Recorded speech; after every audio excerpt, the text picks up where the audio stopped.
welcome back, everybody, to an all-new episode of All Gas, No Trash. My name's Josh. I'm here today with good buddy Adam. Yes, welcome back to a new episode. And as per usual, well, we have an album review for you today, but as per usual, this is the No Curse Minute, sponsored by our good friends and business associates over at Game Rage Magazine, who... since we're not sponsored by anybody actually like good, they sent us over a $7 hot and ready pizza, and I guess that's like our payment for doing this. So it is quite spectacular. I will say it is delicious. I wish we were sponsored by the pizza provider as opposed to Game Rage Magazine, but beggars can't be choosers at this point. So I guess we'll just take what we can get. I will say this company is of the Roman or Greek variety.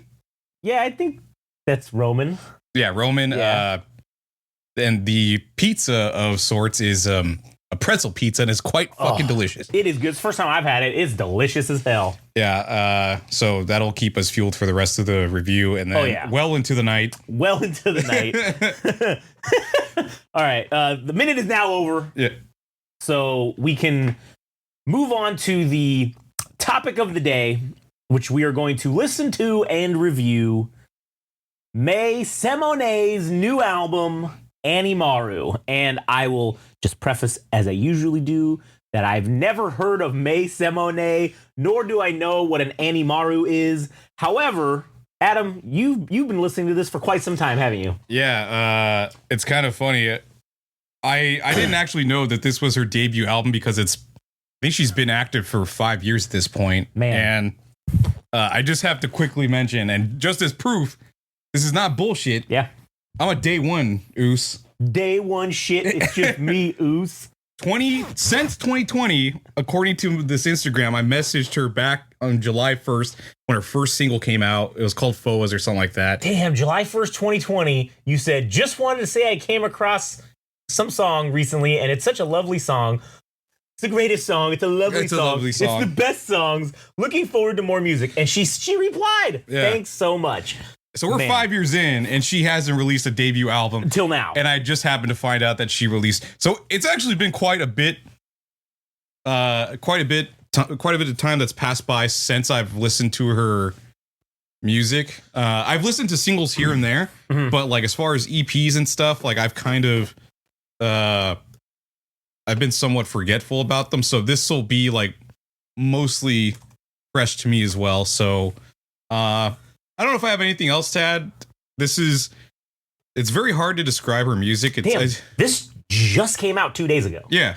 So it's like jazzy, I guess, experimental indie rock, indie pop stuff. It's kind of out there. I don't know how Josh is going to feel about it, but it doesn't really matter because we're just here to talk about the music and enjoy it or hate it for what it is.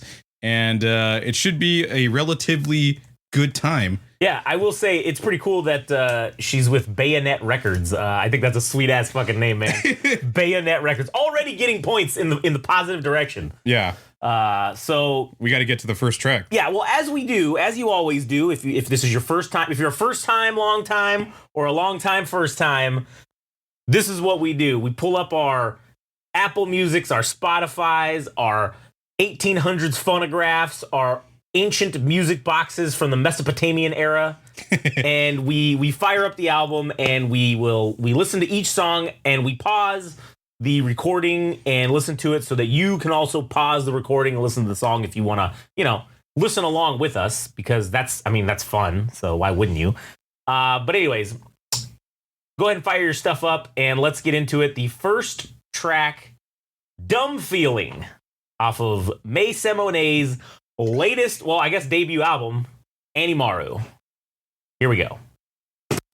All right, that was Dumb Feeling, Mei Semones, off of the debut album, Animaru. Well, what'd you think about that first go around? That was like some Studio Ghibli shit. Yep. It makes you... It's like, what's that one with the witch and delivery. Oh, Howl's Moving Castle or No. Kiki's Delivery Service? Yeah, Kiki's Delivery Service. Like you're kind of like you're riding your bike around town, then you hop It's on the the fucking montage. yeah. It's like a montage scene. Yeah. Yeah, it's very I think it's bossa nova music, like Brazilian bossa nova music, bossa. I don't know how to pronounce it. Yeah, man. At the beginning, I was like, oh, is this going to be some like that Antonio Banderas movie where he's the guitar player? What the fuck's the name? Desperado or whatever. I feel like that was like, oh man, this is like some southern, kind of twang or some shit to it, which wasn't bad. I mean, I enjoyed the track, and you're right. This is anime, Studio Ghibli. This is all that. This is like a feel good anime like montage song. Yeah, and there's no antagonist to say this is like a lighthearted. I don't know. The perspective from the song was rather interesting. That it was like a stream of consciousness. They're like, oh, I like riding the bus, and or I like riding the train, and now, huh? Now, if you want me to take a turn, yeah, go ahead. Okay. My interpretation. Okay, so I think that Mei Semones is into Warhammer 40K. All right, and let me explain. Yeah, go ahead. Okay. Elaborate, brother. This song is like, so there's this chaos god called Nurgle, and like he just wants everybody to just have all their pain taken away. Like he's an innocent like chaos god, and so like he possesses them to like take all their pain away and shit. Right? Like that's what he does. Okay. He's like. He wants them to just like be like an NPC or whatever is kind of like how it is, but they like will just do what he says. And so this song I feel like is like that. It's talking about like, oh, you don't have to talk because you just listen to somebody else talk. Or, this is you're sitting there going like, oh man, this is like a dumb feeling, but I kind of like this because I don't really feel anything. Like it's just kind of, oh, hey, I'm good. Like I'm straight. Like I don't got to worry about shit. And there's something to like about that. And I don't know. I think that's very interesting. Yeah. Curious to see where this goes. Yeah, this is I think there's something to be said about people that are more reserved that enjoy moments for what they are, be it in a conversation. If you're sitting aside somebody and you feel like the urge to speak, sometimes you can just sit aside from somebody and not have to say anything. Like, people that fucking do that, they kind of suck ass. They do, yeah. It's like, why can't you just sit in silence, motherfucker? Like, there's no problems. You just have to break the silence and be weird. Anyways. Well, I mean, like, I do that. Like, I usually just can't sit there. But I have to say shit. Like, I can't just sit there and be like, silent. That's weird. I don't know about that. All right. So what I will say about this track additionally is that the instrumentals are pretty fucking glorious. The strings, and I think there's even like horns or something in the background. I couldn't. It's already been like 2 minutes since we listened to it. I already forgot. But yeah, I like the harmonies with I think it was like the guitar, her voice and her guitar like harmonizing. That was fucking sweet. Yeah. The bossa nova style music. Everything sounds crystal clear. Like there's nothing combating with one another that it's not nothing's being more intrusive than the other instruments or even Mei Semones' voice. Like the mixing's pretty fucking good. So yeah. I enjoyed this track quite a bit. Indeed, I did too. So far, so good. So let's see what's next. Let's go to the next track, which is called Dangomushi, off of Mei Semones' debut album, Animaru. Here we go. All right, that was Dangomushi, track number 2. All right, this is fucking good. I God damn it, again. I really was hoping I would hate this, but so far, this is very excellent. I don't even know how to fucking describe this. Like, it's sure there doesn't seem to be that much lyrical depth to the stuff, but I don't think it needs that. Yeah. This just is whimsical and it feels good. Yeah. It tickles this part of my brain that just kind of like, I'm not gonna lie, it makes my dick hard a little bit. I can't explain why that is, but that's what it does to me. It's like making me feel filled with joy and happiness. Yeah, it's we have that continued narrative of like being, I don't know if it's detached or something, but it's like this observer perspective, and you can almost insert yourself into the story. There's not really like an overarching story. It's like, oh, it's like a slice of life album. Yeah, in music, like, god damn it. But dude, there's one way to describe this album in its current form of the 2 songs that we've listened to. It's very lush. Yeah, it's quite fucking lush. Like the guitar, the fucking string arrangement, dude, those violins, man. Yeah. I'm like, oh shit, that is just fucking excellent, man. I mean, confused boner, like add that into the mix of like boners. It's literally a cacophony. Yeah, there is multiple. It's like a harmonious multitude of sounds. Yeah, and it just flows so well together. And what's great is this second song. Yeah, lyrically it was kind of on the same kind of track a little bit, but musically it was very different from that first song. Oh yeah, it had more of like that. I don't know if it's like, it's not soft rock, but it's like there was more of a rock element to it. Yeah. And then when there was parts where there was like little gaps, and then the fucking strings kind of came into, and they were like, I'm like, oh shit, man, yeah, fucking awesome. Yeah, dude. it's fucking rad. And then I will say there was this one cool part, because it's on November Rain from Guns N' Roses. Like it's a pizzicato playing style, like playing a string instrument in a picked form. So yeah, I don't know. I fucking love that part. This is fucking rad. Yeah, man, this is fucking rad. So I don't know what to expect for the next 8 tracks that we're gonna listen to, but I do like the dynamic of the Japanese and English being mixed in. It's kind of a cool touch. I mean, not to say it's new or anything, but it's novelness. All right, this is gonna sound fucked up, but I don't mean it that way. Because I was saying about it, it seems there's not a lot of depth to the lyrical content, but I think that's why part of this is in Japanese, because it kind of covers that up and you don't even really notice it. It's, again, we're Googling and like translating the words, so we know what it says. But if you're just listening to this for the first time, you're probably not going to do that. And so if you're just hearing it, it just sounds good. Yeah, that's fine. That's fine too. Perfect, man. You can enjoy it that way. Yeah. And I will say that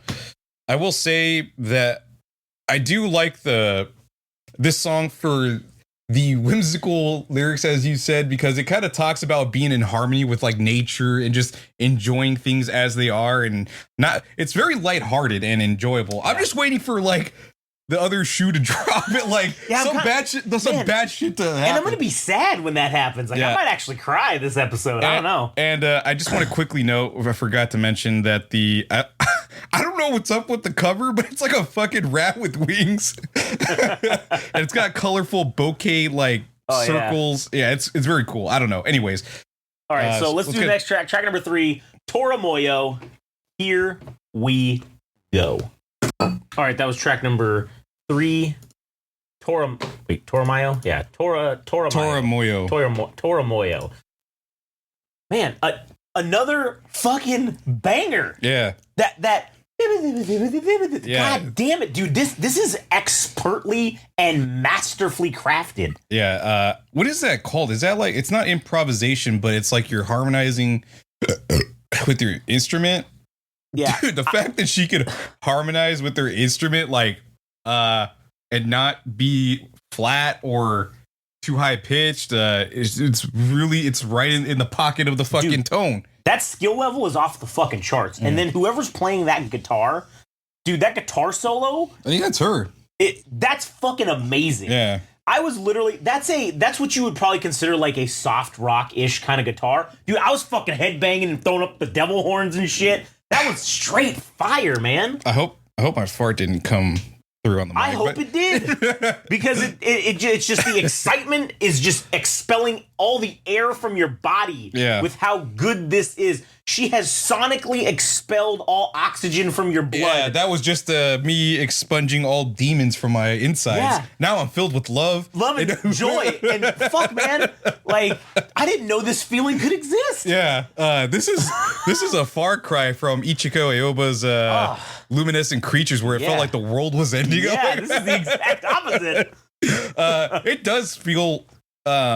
it's not exactly the same, but it does have like a feel of Ichiko Aoba's music. But this is so like lighthearted and fun, and yeah, again, it continues with like the slice of life stuff. And what were the contents of the lyrics again? Just so I could see it again.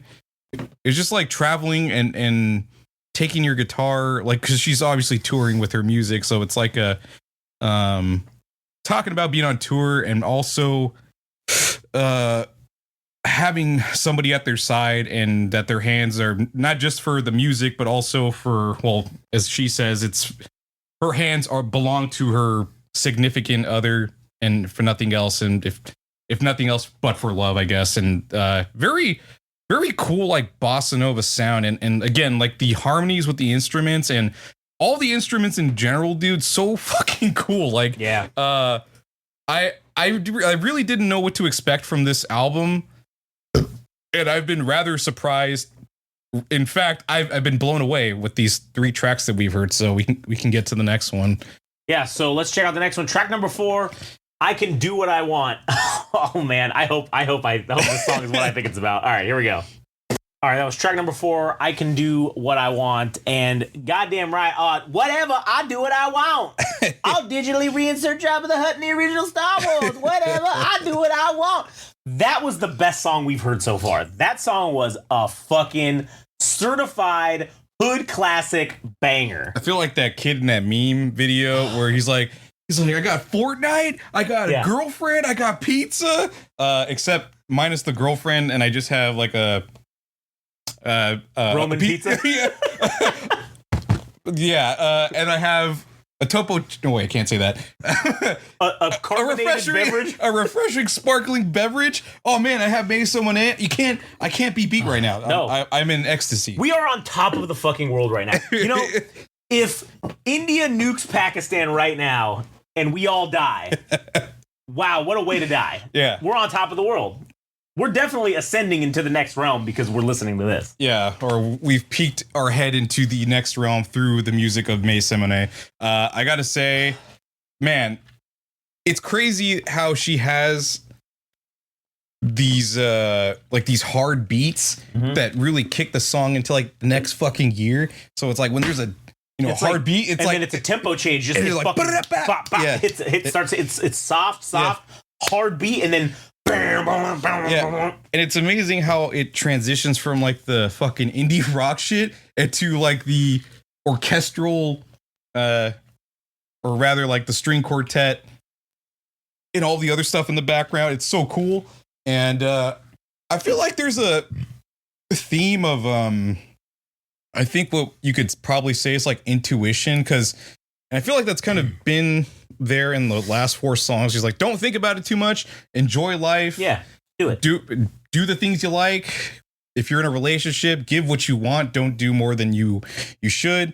Have a good time. Like, basically intuition, and there's like a passive voice. Like it's not I don't know, there's something about being an observer in this fucking album. It's like taking a back seat and just enjoying the grandiose nature of nature or the universe. Yeah, this album is making me hot and sweaty. I've had to take off my jacket because I am like, I'm getting all fired up, man. This is so, again, well done. Yeah. I mean, I'm gonna be honest. I already have a fucking score in my head, and I hope it stays. I have to say that I also am starting to piece together a score, but let's see if it. Yeah, let's see where it goes. See if it lets up or it continues to pound us in the ass. Yeah. All right, let's go with track number 5, the title track, Animaru. Here we go. All right, that was track number 5, Animaru. How'd you feel about that one? All right, I think. Okay, so I might be stupid or something, but Animaru might be Japanese for animal. Yeah, I kind of got that too. I think I picked up on that. Okay, maybe that makes the album a little bit clearer beyond just saying this is like a slice of life, because maybe she's obviously spelling herself as not exactly like a simpleton, but reducing herself down to saying, "Hey, I'm just an animal. I poop and shit and eat and and fuck, and that's about it." Yeah, and then to say to someone like, "Oh, you're not going to be a doctor, or you're not going to be this or that." Well, fuck, I'm a fucking animal. Like, how can you expect me to do all these things? Like, I just want to live like any other fucking animal, right? Yeah. To have high expectations for this felt like a defiant song. Yeah, I feel like, and I feel like I undersold Mei Semones' lyrics. Like, not to say that they weren't deep, but this was the first one I think that kind of gave the idea that there's more depth than initially thought. This had that lyrical depth to it that has not really been there so far. I feel like this song was also kind of like a political statement almost. Talking about like, this is like a rebellion type deal. Like, I'm not a resource. I'm not, what was the other thing she said? I'm not a resource. I'm not a ribbon. Like, you know how you have all those fucking like support ribbons for everything? Oh yeah, good point. You know, I'm not a cardboard box. You know, and then saying like, hey, I'm not a commodity. I'm not a commodity, but also I don't care enough to like do anything to make myself a criminal. Yeah. Like, I don't care enough to protest. I don't care enough to do anything. You should have just went with somebody else. So I kind of feel like that was the gist of this song. And this song was good. It wasn't as good as the previous four, but I feel like we're reaching the midpoint. This was, I feel like, hopefully the kind of, okay, come down. Let me throw in my political statement song here. Let everybody catch their breath. And then we're going to come back with track 6 and fuck them right in the asshole again. Yeah, it wasn't my personal favorite track. I would say is good. I think it was more on the somber or solemn tone. Yeah. And somewhat defiant, on a defiant note. And not to say it wasn't bad or anything. I think it was kind of like in the middle for me. But again, the technique of all the instrumentalists on this. Dude, I want to know how big the fucking crew is for this album. Because it sounds big, but it might be like 10 motherfuckers. Shit, it could be 4 motherfuckers. Who knows? Yeah. But in either, whatever the case may be, it sounds spectacular. It does. All right, let's get to the next track. Track number 6, Donguri, off of Mei Semones' latest album, debut album, Animaru. Here we go. All right, that was track number 6, Donguri, and I think Mei Semones might have had an encounter with Joey Diaz, and he gave her some of those fucking stars of death, and they're like 100 milligrams of fucking THC in them each, and she ate like 10 of them, and I think she may have actually turned into a woodland creature, and this song was about her journey and her time as a woodland creature from doing too many edibles. And it was a very relaxing song, I have to say. I enjoyed it quite a bit. I feel like the ongoing theme of reject humanity, become monkey. Yeah, is becoming more prevalent, and maybe not so much monkey, just becoming becoming woodland creature. Yeah, becoming the animal. Reducing yourself down to your animalistic like tendencies and shit. It's getting a bit fantastical with like talking about a woodland like king or a forest king or some shit like that. Yeah. Why do you think he rejected her? Because she's only half like she's not all the way animal yet. She's still like half fucking, she's still part human. And they're like, no, still human, no monkey, get out. Fuck out of here. Yeah, this song was cool because it opened with the cello, and then there was also like a stand-up bass, cello, whatever. There was a cello solo, which was kind of fucking cool. That was cool. It was like a very breezy, lighthearted song, and it just makes me think of like fucking rabbits with like a little vest on, and they're kind of skipping and shit. I thought this was like a Winnie the Pooh-esque type fucking story. Oh, definitely. And he's just in the back going, oh bother, oh someone took too many edibles, oh bother, oh Piglet, I'm so high, oh bother. that fucking what is it, like Chilean or Peruvian bee honey, where you get high. You get high. This is a cool. I really enjoyed that track because it was just it just felt like it's not a throwaway song or whatever, but it's just acoustic guitar and bass, very simple, very lighthearted, digestible, great song. I fucking loved it.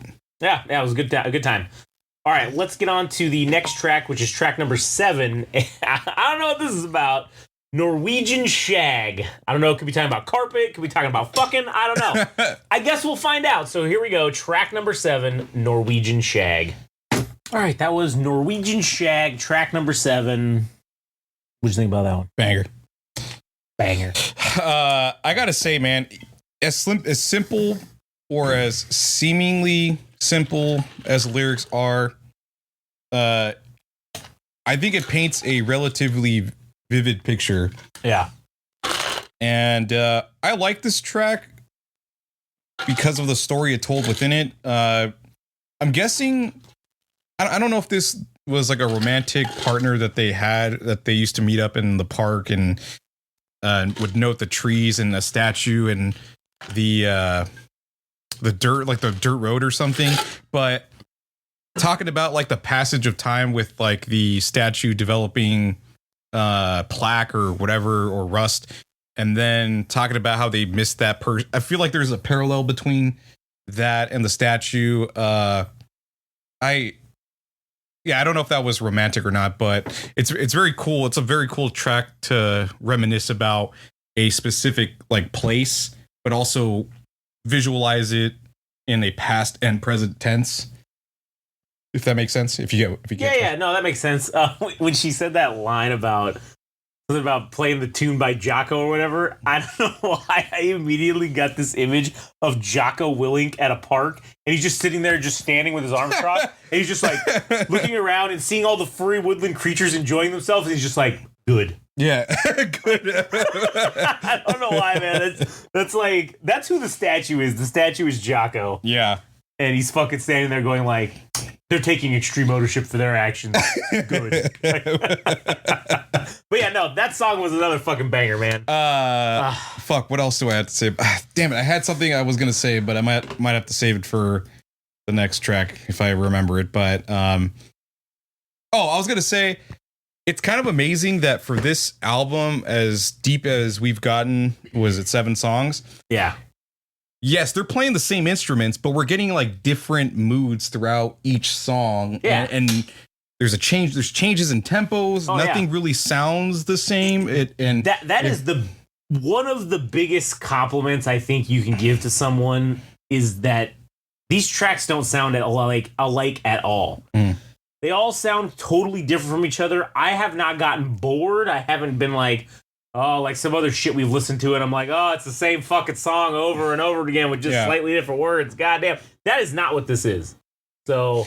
Also, I will say, one thing I also enjoyed about one of the previous tracks, I don't remember where it was. I think it was in Animaru, or maybe it was the one before that. Oh, it was I Can Do What I Want. Mm-hmm. I think that's like very much in the spirit of jazz, to do what you want, like playing what sounds good as opposed to like having things arranged, like freeform jazz, right? Yeah. You're playing things because it's like, oh no, fuck it. I just want to do it. It sounds cool. Like, it's not because, oh, it needs to sound like A, B, C, A, B, A, or whatever. It's not formulaic. Yeah. So it's like, that's why it sounds good, is because it's intuitive. Right. Yeah. So I don't know. I that's what I love about the entirety of this album, is that it just feels good. It sounds good.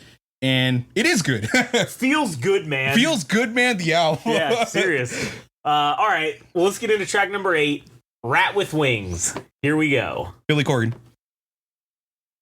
All right. That was track number 8, Rat with Wings. God damn, another great fucking song, man. Yeah. I think this was the one I liked lyrically the most. Yeah.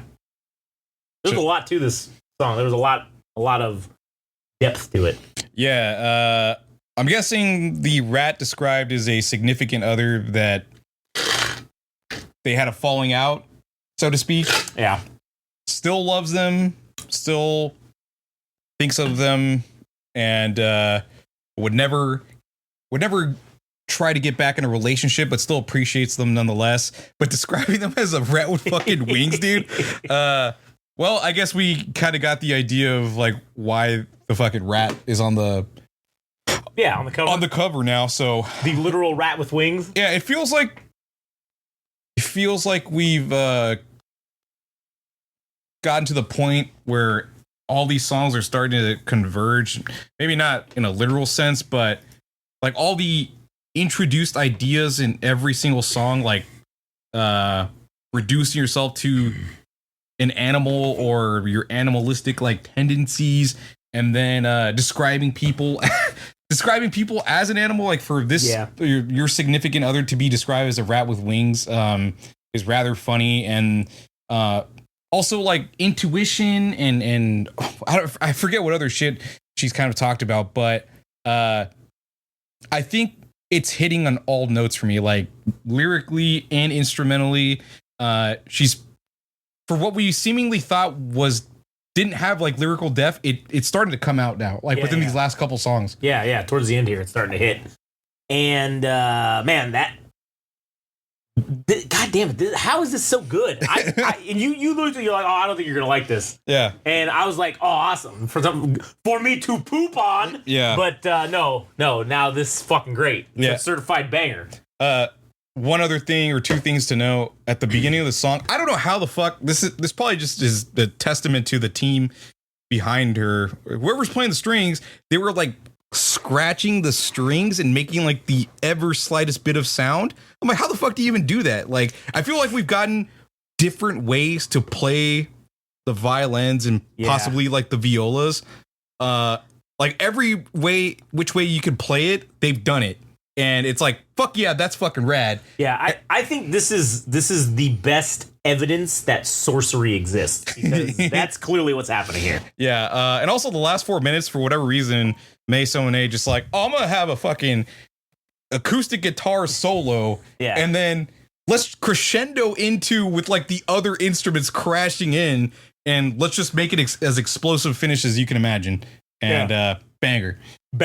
All right, here we go. Let's get into track number 9. This is Zarigani. Here we go. Track 9. All right, that was track number 9, Zarigani. Fuck, another banger, man. Just with those ups and downs and the whimsical fucking nature of this is unparalleled. This, god damn, this is good, man. You know what's cool? It's what she could do. So this song was 4.5 minutes. I feel like we went on a whole fucking ride within 4.5 minutes, man. That's fucking amazing. And also, there was this part where she starts talking about the tip of Manhattan and the percussion. There was like, it wasn't chimes. It was probably like a hi-hat or something. It was the drums and the hi-hats and maybe something else. Chimes? I don't know. Yeah. But to me, it simulated like the speed in which New York moves. Oh yeah, man. And I'm like, that's fucking amazing. Yeah, when they were talking about that, it was like the hustle and bustle personified in music. Yeah, I'm like, holy shit, that's cool. And that was amazing. Yeah. I've never fucking heard anything quite like this, man. Yeah. And that's fucking commendable. Yeah. You got anything else about that track? No, I think we've already kind of said. Yeah, I feel like we're repeating ourselves. We are. I mean, because it's just so good. Like, yeah. All right, let's just do the last fucking track. Sasayaku Sakebu, track number 10 off of Mei Semones' debut album, Animaru. Here we go. All right, that was the final track, track number 10, Sasayaku Sakebu, which is, what did I say that meant? Whisper Shout. Man, what a hell of a way to end an album. That was fucking great. That song was so that last song just took us on another fucking journey. Another fucking almost 6 minute long journey, and goddamn was it an epic one. Unfortunately, we didn't have the lyrics, so we don't know what the actual meaning of the song was. We don't even know anything about the Japanese. There was a lot of Japanese in there. But honestly, at this point, it doesn't fucking matter. It's not going to change the score one way or the other, to be honest. All right, so do you have anything else to add about this specific track? This one felt... I hope I'm like categorizing right, but the tempo of the song felt like a waltz. Yeah. Felt like I had that tempo. Just another fucking great track to add on to the pantheon of songs that were already fucking great to begin with. This is probably like the only thing I really have to add about that song, but I want to transition over to the final thoughts, and score. Yeah. Scores. So we can do that now. All right, 3450. You can put that. What do you got? What do you got? So what do you got to say about the album? All right. all things considered, if you take into account all 10 tracks, everything about you include the lyrical depth, you include the mixing, you include the fucking instrumentals, you include the varied use of said instrumentals, the way that her voice is just awesome, the crafting, the expert master crafting of this song. You take all those things into consideration, there's no way you can give this thing anything less than a fucking 10 out of 10, man. This is a fucking great album. Like, I'm adding this to my fucking playlist of shit. Like, this was as perfect as you can fucking get almost. I mean, goddamn near. This was fucking awesome for me. I enjoyed this. Having never heard anything like this before, it's fucking 10 out of 10, dude. There's no way. There's no doubt in my mind. I have it at 9.5 or 10. Yeah. There was one song that I was like, on. It's either before or after. I don't. What was it called? I Could Do What I Want or something. I think it was track 5 was the one that was kind of. It was like But like I said, it's only like a half step down. But if I throw that away and not really, like I said, I still like the song. So it's a 9.5 or 10. Yeah, I think that. I don't even think I can hold that against this. No, I don't think so either. You know what? I'm gonna give it a 10 because it is that fucking good. It is. You take into account all of everything. This is a solid 10 out of 10. This is as close to as perfect as you can fucking get. Yeah. And this is definitely this is gonna be fucking huge. I think there's a huge audience for this kind of shit. Oh yeah, and I think she's gonna just fucking go to the fucking this album's gonna be on the fucking Billboard fucking list or some shit. I don't know. Yeah, I'm not like a jazz expert, but man, this is like a modern day or even a contemporary fucking like legendary album already, man. Yeah. Like in my mind, I'm like this. I listen to jazz superficially, not to the depth of like jazz heads or anything like that. I kind of just like, I like surveying things and shit, but I think this is going to be remembered for a long time. Oh yeah, me too. And that's why I think this is a standout album. Yeah. And shit, man, to debut, yes, granted, it's 5 years. 5 years in, but this is your debut album essentially. This was 5 years in the making. It is. You can fucking tell that this was just manicured and just to the T, just fucking done so well. Methodically, meticulously, dude. And props to like everybody involved, like the mixer, the fucking master, the entire crew that was behind her, like the violinists, like instrumentalists, the drummers, the cellist, the fucking everybody. Yeah, the cowbell guy. I mean, or the what is it? The little jingle things. What the fuck the chimes. The chimes. Yeah, there you go. The chimes guy. Or lady, god damn. And I want to go on a tangent. All right. And say that I think this is worthy of like, I'm not even joking. There's an entire script for a movie here, a Studio Ghibli movie. Oh yeah, definitely. And I think my own personal story that I've come up with listening to going on one of those Josh rants. I feel like there's a story here about having a friend that you had as a child that you lost touch with, and they're like part animal, right? And they actually convert to being full animal, but then you get in touch with them as an adult, and they return to their human form because they still need to like, I don't know what they need to do as a human, but they're telling you, the main character or whatever, like, hey, life's a lot better as an animal. Like, there's no wars. There's like, everything's cool. Like, you got to get in touch back with your animal side. So everybody has like this animal side within them, and you're this other character is trying to get you back into that and to find what your animal is. And I don't know where to go with the rest of the plot. My thing was this is like your childhood friend, and they die. They reincarnate as like an animal, some kind of squirrel or whatever, and they're coming and visiting you, and they slip you some fucking like kind of like LSD or some weird shit, and then it makes you turn into an animal for a certain period of time, and you like reconnect them, and you're like, oh shit, this is cool, like being animals. And they're like, this is better than being human. Yeah, man, this is way better. And they're like, yeah, dude, like this is what's waiting for you, like when you die. So like I'll be here, like waiting for you. And then like there's some crisis that happens, and then you help them fix it, and then that's it, and then you turn back to being a human, and then but you like the movie ends with this final song, and it's like them looking out, they're standing on their porch or whatever. It's like it's windy, the wind's blowing, it's fall, the leaves are going everywhere, and they just it's like a squirrel that was your friend, and they run to the thing, and then at the last second they turn back and look at you, and then you look at them and you just give the nod, and they give their little squirrel nod, and then off they go into the forest till next spring, and then fucking end of the movie. Right, and humanity was the enemy all along. Yeah, humanity was the third man. This is a really fucking cool album. Like I said, I didn't know what to expect. Not only for myself to listen to it, but also I didn't even know what the fuck Josh was gonna think. Well, I bet I surprised you on this one. Yeah. So, anyways, go check out Animaru by Mei Semones. Download it. Fucking send her money. PayPal.